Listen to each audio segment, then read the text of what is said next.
पेशावर में मुर्गियों की कीमतें आसमान से बातें करने लगी हैं। खरीदार दुकान पर आते हैं और खाली हाथ वापस चले जाते हैं। चंद दिनों में कीमतें 121 रुपए से 191 रुपए तक पहुंच गई हैं। सब्जी और फलों के बाद पेशावर में मुर्गी भी आम शहरियों की कुव्वत खरीद से बाहर हो गई है। 2 हफ्ते कबल 121 रुपए फी किलो फरोख्त होने वाली मुर्गियाँ आज 191 रुपए फी किलो फरोख्त हो रही हैं, यानी 70 रुपए फी किलो इजाफा कर दिया गया है, जिस पर जिला इंतजामिया की जानिब से निर्खनामा भी जारी कर दिया गया है। शहरी जब खरीदारी के लिए दुकानों का रुख करते हैं तो निर्खनामा देखते ही खाली हाथ वापस लौट जाते हैं। दुकानदारों का कहना है कि मंडी से महंगे दामों माल सप्लाई होता है, उसी मुनासबत से खरीदो फरोख्त होती है। आवाम का कहना है, भैया हम लोग गरीब आदमी है, चिकन महंगा है, गोश्त महंगा हो गया, चिकन महंगा हो गया, तो गरीब आदमी दाल साग भी है वो भी इससे ज़्यादा है, तो बहुत मुश्किल है वो गरीब आदमी के लिए जीना।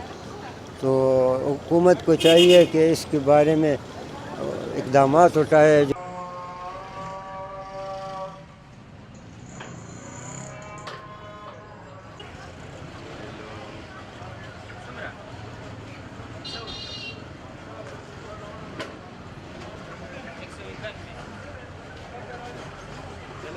चिकन ख़रीदने आया था, 191 रुपये किलो हो गया, अब तो खा भी नहीं सकते।